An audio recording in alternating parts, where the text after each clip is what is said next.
Salut, comment vous allez? J'espère que vous allez bien. Moi aussi, je me porte à merveille par la grâce de notre Seigneur Jésus-Christ. Aujourd'hui, on est dans notre branche de Miss Coiffure. Donc, voilà mes cheveux. Lelo. Ah, je profite à souhaiter un bon week-end à babonné na nganya surtout. Babonné à Miss Elongation na pesi no ba bon week-end. Bota Miss ndaza naturel. Sans maquillage, ngo moi bata papa bango na maman bango. Sans maquillage. Et puis mdeni. Na pesi babonné nyo sa Miss Elongation ba bon week-end ba makamalamu. Et puis la ba moina bino, merci beaucoup de vous avoir abonné à notre chaîne. Lelo to boucler mèche na biso, to boucler mèche na biso.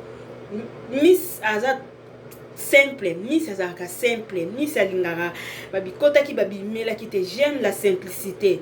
Donc na to boucler mèche na biso simple, facile comme bonjour.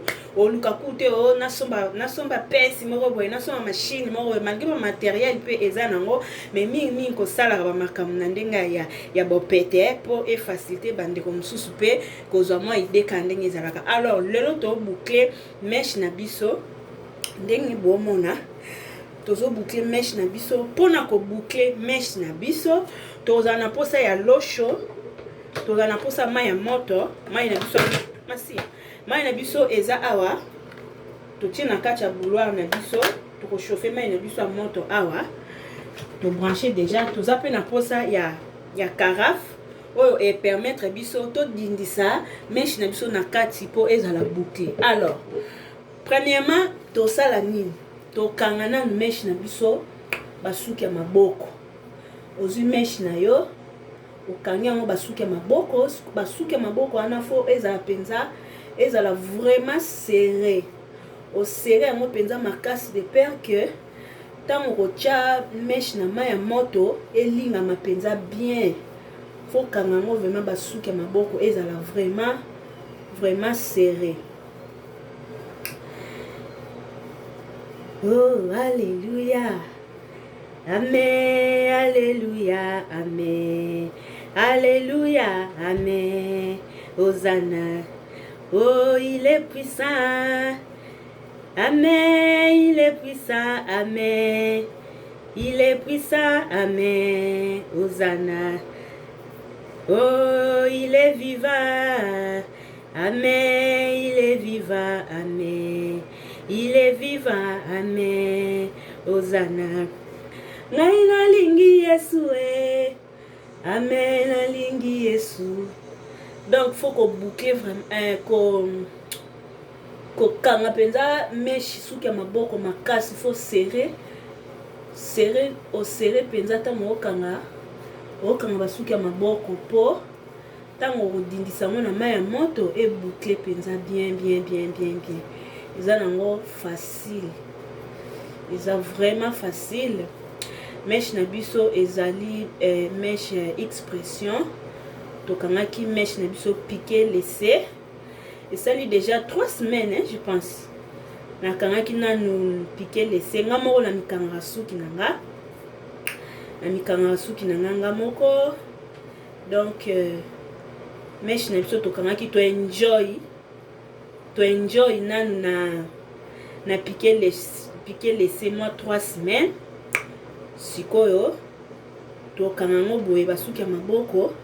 Après to enjoy nango susu atape moi 1 semaine moko kaka. Après to fongoli na biso to ye basiko soto sani kompe ba moi pe banjo bima nango. To tika nso mutu polele mutu ezo mpepe komba moi banjo bima. To tika nso mutu ezo nango mpepe. Saute moi sorti za to zuka perruque. To petikisi nango to petikisi perruque kana mutu, mais le quoi ba moi ebandi to tika na biso mutu polele. Voilà. Tango okanga suki ya maboko faut vraiment au serrer penza ba nat na yo bien de peur que tango okotisa na nini esa nini boucler penza ka ndeti mutu a boucler yango na machine, mais eza manuel. Eza nango manuel. bandeko mingi faut kosala pe babilo mosu yo moko yo moko pe eza te so moto osala suki aya te okomi salite lokwa mama moko azala so na mboka nini te so moto osala suki aya te omikiki omikomi bizarre te moko yo moko pe ndeti nga boye na misala suki nga moko na miepilaka na ngai nga moko na epilaka pena na lasir te gilette na gilette pena na somba nini carton na nga gilette na tche wana so namoni bakiki na ngai boti na zwi gilette nga mona na mipila nga moko kota epilation na ngai ba sorci na sala nga moko donc pas mal na se débrouillera pas mal olena okapasi salon bakangi confinement ale mama na ndako okomi bizarre yo moko wa okoko créer ça ngo facile yo moko okoki komisala sala voilà en attendant tokanga suki ya maboko tokopelisa machine na biso to brancher déjà topelisa mai na biso ezwaka moto pourtant tosisa todingisi kamba moko mpona esa retard te. Oh, alléluia, amen, alléluia, amen, alléluia, amen, Hosanna, amen, alléluia, amen, alléluia, amen, alléluia, amen, Hosanna. Oh, il est puissant, amen, il est puissant, amen, il est puissant, amen, Hosanna. Nalingi Yesu, amen, alléluia, amen. Voilà la famille aussi si ko kanga suki na biso ko natea suki ya maboko sili to c'est ce que mai na biso etoka mai faut etoka penda to woti on peut boye to tiki na so on peut ka boye to kan ka mona timoka to sai to enjoy na on peut boye ti so makambo mai na so moto etoki toki penza mai ya moto toki penza koyo to balisa na carafe oyo ko to sa nini to dindisi suki na mai ya moto eza mai ya moto il faut faire attention eza mai ya moto to dindisi suki na biso na kati ya mai ya moto faut appeler na esui pembeni tango ozodindisa ozolongola ozoko essuyer mbala moko tokodindisa boye basuki nyonso toko otona te todindisa ngo boye na kati ya mai ya moto. Voilà bandeko donc tozodindisa suki meshi na biso na kati ya mai ya moto tango osaba efoza na serviette pembeni po eza mai ya moto donc foza na serviette pembeni parce que c'est l'eau chaude.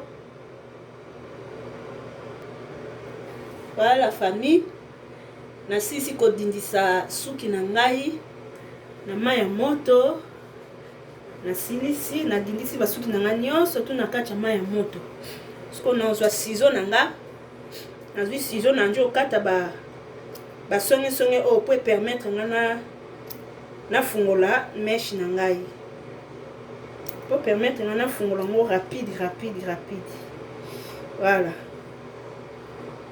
pour permettre na fungola ngo rapide ce qu'on a bandi ko fungola. Voilà la famille meche na biso résultat na mo yango yo donc to sali na biso ba machine te mai ya moto kaka to boucler meche na biso. Voilà meche na biso to boucler yango manuellement to pamsa mo to lekisa sous moi serviette mukie.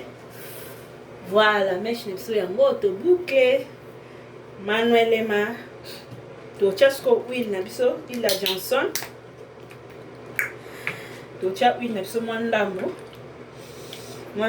kaka po éclaircir to cha huile na biso mwandambo.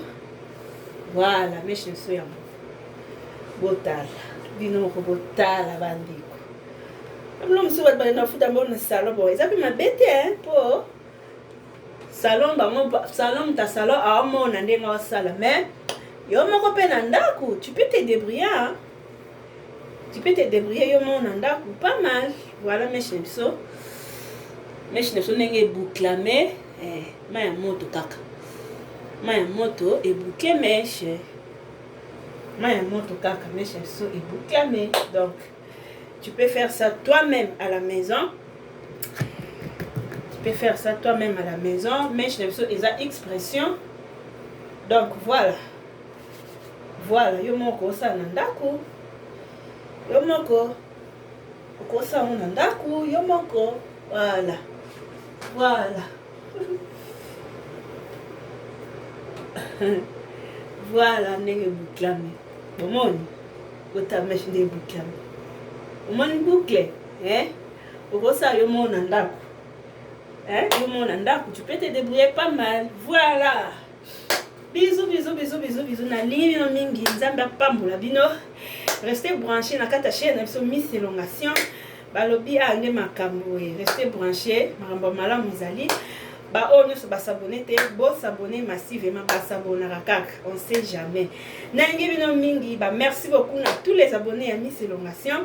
Merci de vous avoir abonné à notre chaîne. Même ceux qui n'ont pas abonné, bah s'abonner à kaka. On sait jamais. Bisous. Mouah. Bye. Ba bouclaka mèche. Ba bouclaka souki. On sait jamais. Naturel. Ngo. Sans maquillage. Et puis ndeni. Ngo. Moi ya maman bang. Ah, tu maman va sans maquillage. Waouh. Dans un peu moi, ouais.